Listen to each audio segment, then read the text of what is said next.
Ladies and gentlemen, joining us now for the first time ever, the 45th and 47th President of the United States of America, Donald J. Trump. Yeah!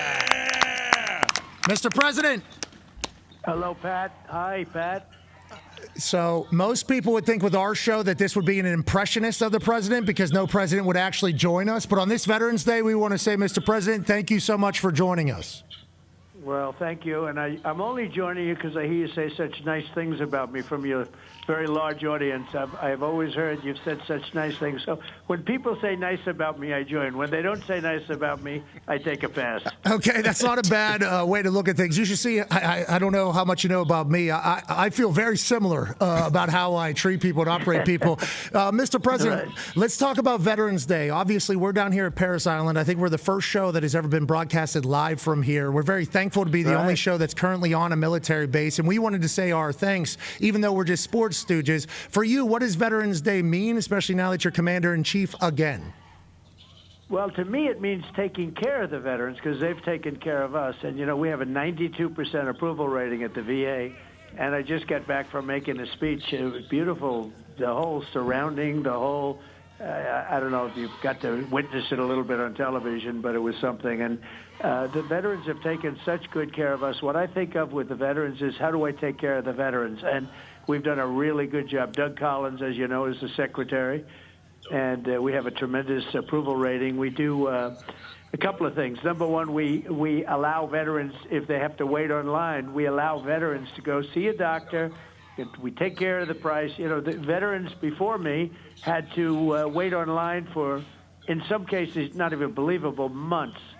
And they had something that could have been taken care of easily, and they ended up becoming terminally ill. And I took care of that. Then Biden came in, and he evaporated that, and I just put it back again. And that was choice, and we have choice, and we also have accountability. We call it Veterans Choice and accountability. We had a lot of bad people at the VA, and you weren't able, because of the various unions and laws and everything else, you couldn't fire anybody. I got that taken care of in Congress, and we let go of 9,000 people and put 9,000 loving people, people that love the vets. We had sadists in there. We had people that was just horrible. You couldn't do anything about it. I got rid of that, and we ended up putting in 9,000 people that love our vets, and we take care of our vets. So to me, the vets, they've done their job. They've been fantastic. They're incredible people. They also voted for me about 92% or something, so we have to remember that. It's always nice when you have that. It's like the beginning of our conversation, appreciation. But Yes. they're just spectacular people. They don't want much, and they gave so much. Yeah, they don't want much, and today is certainly a good day to remind everybody to say at least a thanks, maybe buy a coffee. You talked glowingly there of Secretary of Veteran Affairs Doug Collins, who I got to meet this past weekend whenever he came and visited Texas Tech as BYU was down there for College Game Day. Massive, massive crowd. He cut a promo, and he basically said that the messaging that he is trying to get out, obviously amongst all the other stuff, is there's a lot of young veterans, I think, that don't know that the VA is there for them. Is that a message that you guys kind of all giving? Because I think a lot of the younger vets view the VA as like an older type thing. And I think if I'm listening to Secretary Doug Collins speak, his big messaging and why he was at game day, and I think there's a chance why you guys are joining us, is like young vets also need to understand that the VA is there for them, Mr. President. Is that accurate? Well, it's true, and Doug really brings that to heart. And it's really an amazing factor. The young vets don't know about it too much, and the older do. And frankly, the older vets, they wouldn't be able to make it without the VA. They do such a good job. So we're there for everybody. I mean, we're there. When you're a vet, you're a vet. And we take care of our vets like nobody's ever taken care of them before. Well, we appreciate the hell out of that for sure. And that's one big ooh-roll! New Marines, Mr. President, just ooh-rawed the hell out of you there for what you just said about that's good. Well, we love them. They are a special group indeed. Mr. President, have you ever done an ooh-raw to a bunch of Marines? Not the kind that I just heard. I just heard a level of professionalism with the way they did it that I don't think anybody can match it, to be honest. That's very impressive. Mr. President, why don't you drop one? Mr. President, why don't you drop an ooh-rah real quick?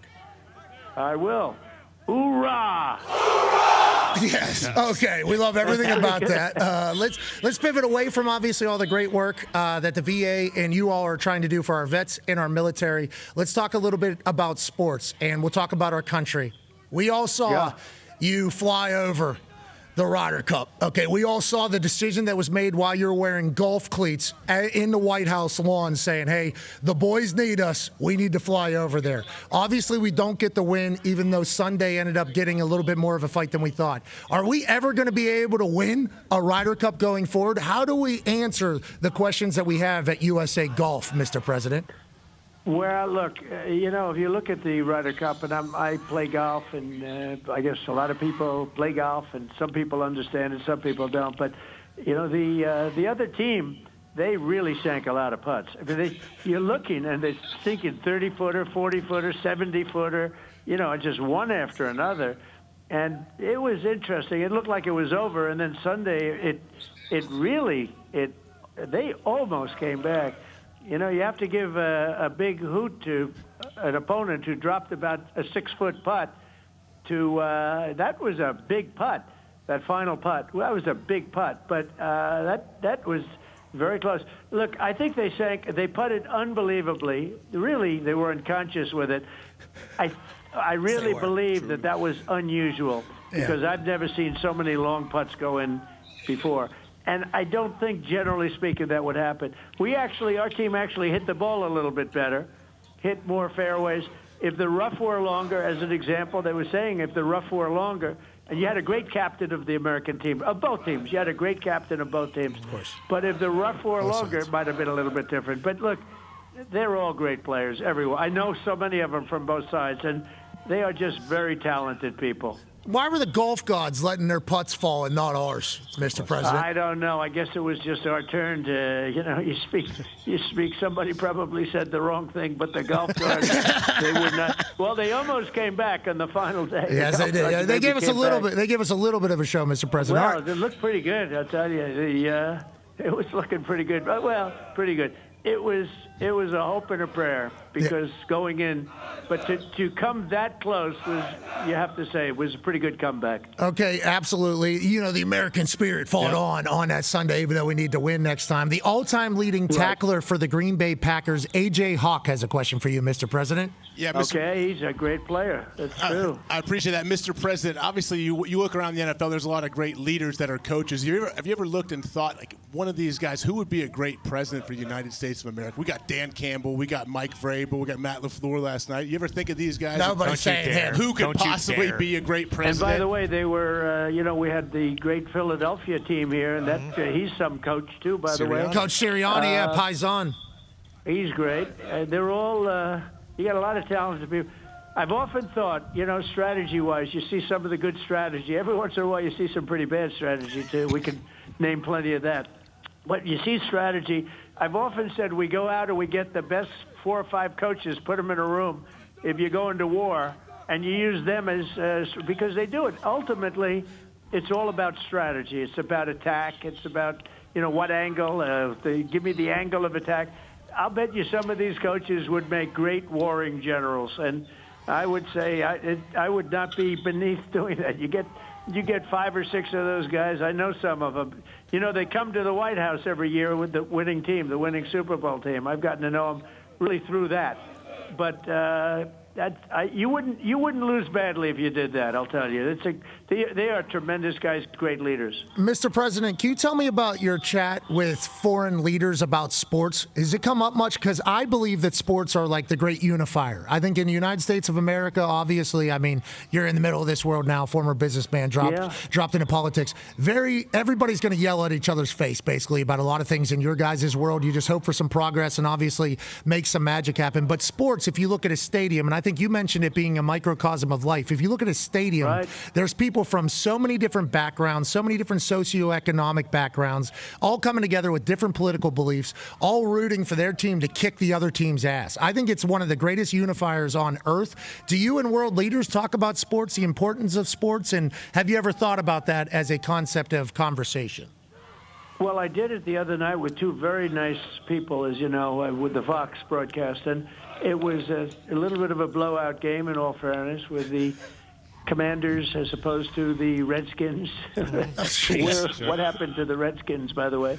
But it was the game wasn't the greatest game, but those two guys were really. We had a good talk, and I talked about sports. To me, it's like a microcosm of life. It really is. It's you see the winning and the losing and the comebacks and the routes.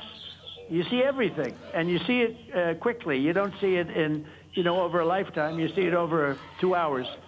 And you watch football, you watch games that are won, and all of a sudden they're fighting for survival, and they lose the game or they barely win the game. It's just that's what it is. And life is very much like that. You have to fight, and you have to just keep fighting no matter what the circumstance, and you got to win. And ultimately, you got to win. It's about winning. And you got to keep winning, because if you win, but you don't win the last couple of, it's what have you done for me lately? Unfortunately, I find that a lot, certainly in politics. We just had a big win against the Democrats with the opening. They shut down our country. They wanted $1.5 trillion to be paid to people. Is that open again? I heard there's Mr. President, is that open? I heard there's like I don't know your guys' world well, but is it open? I heard there's like a 30-hour time period where maybe it's not. Are we back open? It's a little time. Well, it doesn't until the House votes. So the House is going to vote, and I think they're going to vote positively. I think most people want to see it open. Only people that hate our country want to see it not open, because our country is doing so well, so we don't want to waste these times. These are precious times. We have $17 trillion plus being invested in our country. That's many times more than any country has ever had. We don't want to be wasting time. So they tried to basically renegotiate the great, big, beautiful deal. They weren't able to get it. And now they said, let's close up our country and we'll see if we can get it. But again, getting it for people that came into our country illegally from prisons, from gangs, from mental institutions, from places that you don't want, and giving them $1.5 trillion in medical costs and things. You just can't do this. You can't do it, and it ruins it for everybody else. So they were not successful in renegotiation, and it looks like it's going to be opened up. But you're right. It's the House has to vote, and then, of course, I have to sign it. Okay, so once again, I don't know your guys' world. I assume everything you just said there will have some people very pissed about it, and then obviously the rest of the world, United States of America, will be very excited that the government is back open. So I think that deserves a big hoorah! Yeah, I think they're loving it. The government's back open over here. Well, we got the military paid anyway, Pat. You have to understand. There's no way we weren't going to pay the military. But how about this? There was a little bit of a shortfall, and a friend of mine called, a very successful, rich guy, a great patriot, and he called. He said, listen, if there's a shortfall, I want to pay for it. So I looked around. I said, is there a shortfall? They said, about $130 million. He wrote a check for $130 million. So that our military got paid perfectly on time. How about that? That's called a patriot.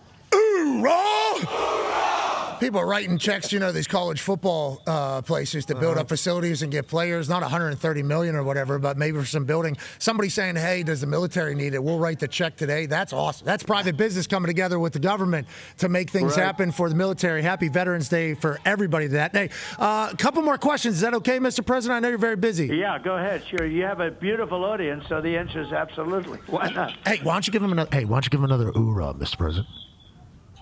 Hoorah! Yeah, it's getting better and better, I think. Connor has a question for you. Yeah, Mr. President, it's an honor and a privilege to ask you a question. One of our friends of the program is Coach Nick Saban, and we're talking about the Ryder Cup and maybe them bouncing back, and also the World Cup is on the horizon in America. Do you think we could possibly get Coach Nick Saban to help out in some aspects so we could have some success on these world fronts?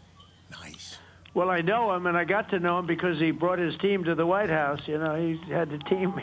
He won a lot, and I got to know him. He's a fantastic guy, and, he's somebody that really they should get involved in college sports in terms of making sure that, it all works out, because what's happening is it looks like it's not working out too well for colleges, for most of the people. And a lot of the lesser sports are being totally terminated. You know that. It's a shame. It was almost like a training ground for the Olympics, and a lot of those training grounds are being lost. And Nick knows this stuff better than anybody. He's really active in it.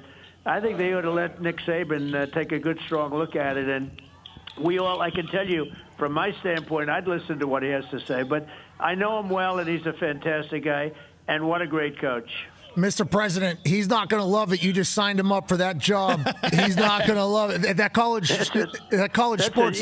I'll tell you what, that's not as easy as it sounds, that job. Yeah, a lot of questions over there in college sports because obviously sports are up and to the right with everything, even the blowout games, which I appreciated whenever the Washington Commanders, which I love that you're like, okay, that's their name. They lose to the Lions when I'm at the game. Maybe we change the name back to what it was. But on that note, as soon as they score in that blowout game, your immediate thought is that should be good for your ratings. Yep. Yeah. And then they go to a commercial break because the game was getting better. Sports ratings right now up and to the right. Everybody wants to come together. College sports up and to the right. Everybody just kind of feels like the back end of it is kind of just full chaos and it can't hold up for long enough.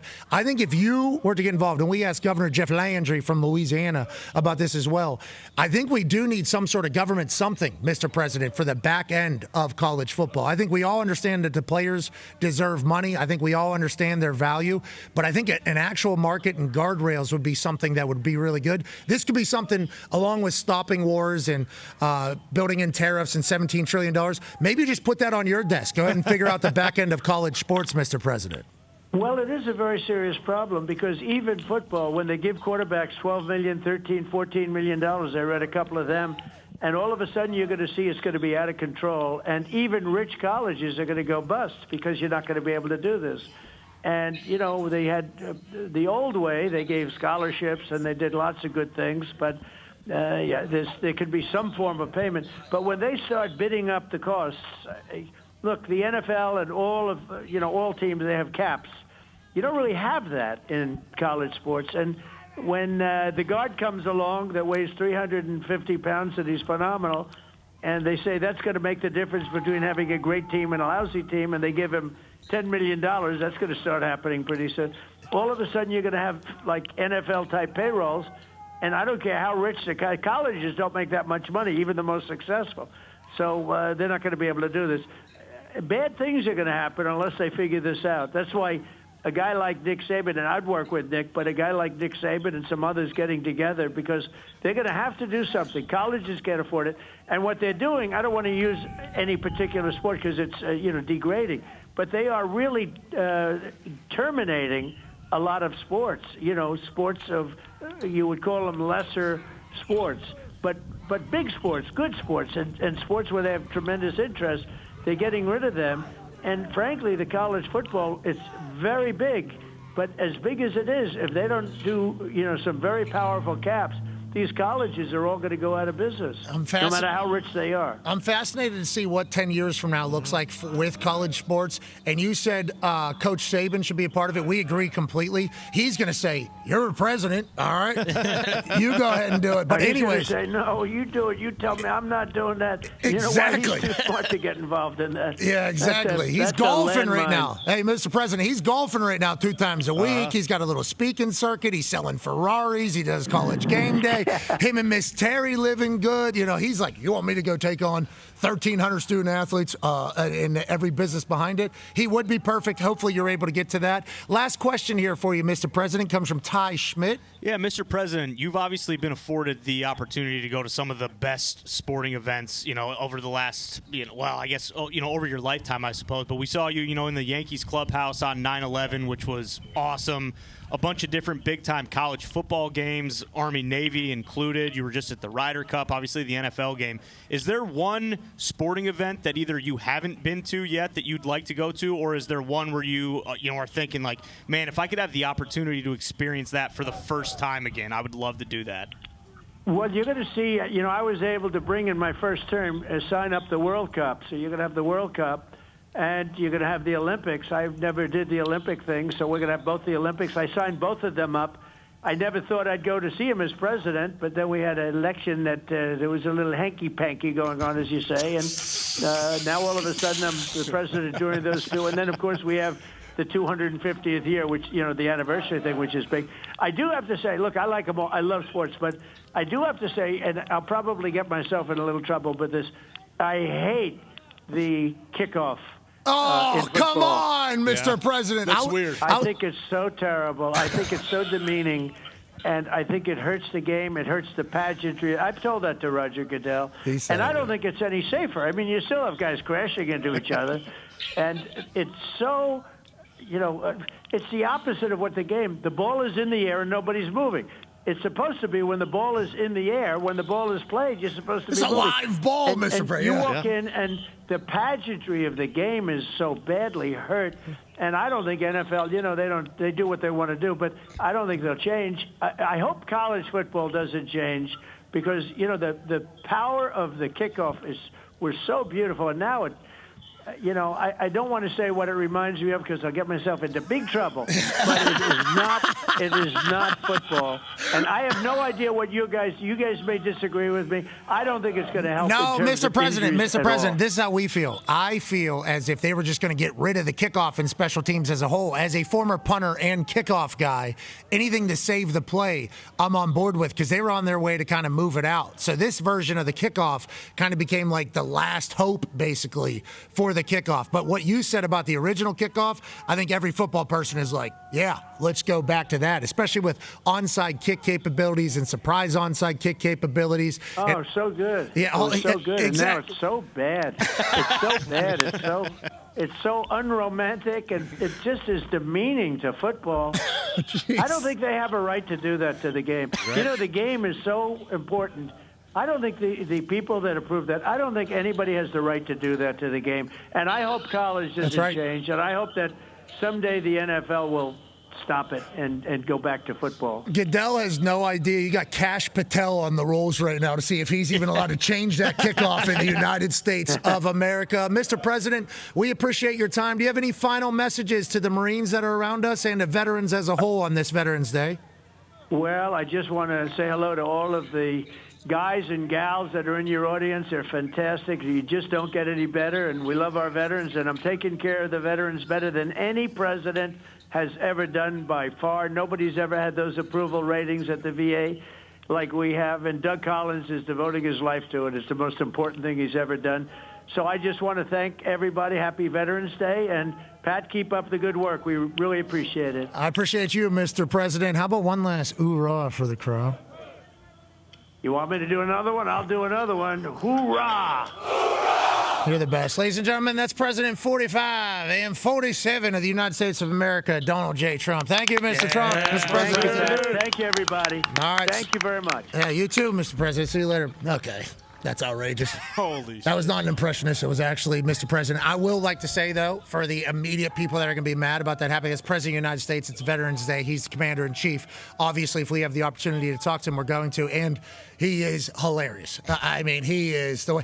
It's demeaning to the game. He's talking about the game. Are they even allowed to do that? Are they even allowed to do that? Got to be the only president that's ever acted the way he has. I would like to say, as soon as we found out that this was an opportunity, I reached out to President Obama as well and his team to potentially come on. Because of scheduling and conflicts, they were very kind and obviously sent incredible hope for the veterans and everything, and thankful and honor for them and everything. And I believe they just released a video of him welcoming back an honor flight of Vietnam vets back to America. So obviously very thankful. But because of schedule, wasn't able to do that. But I did reach out to President Obama as well, and his team got a chance to get a hold of him. I think there's a chance that conversation will happen later. But on that note, aside from politics aside, we just had the president on during Veterans Day, and listening to him talk about sports is cool because I think he is legit sports fan. Like, yes. I think he's actual sports fan.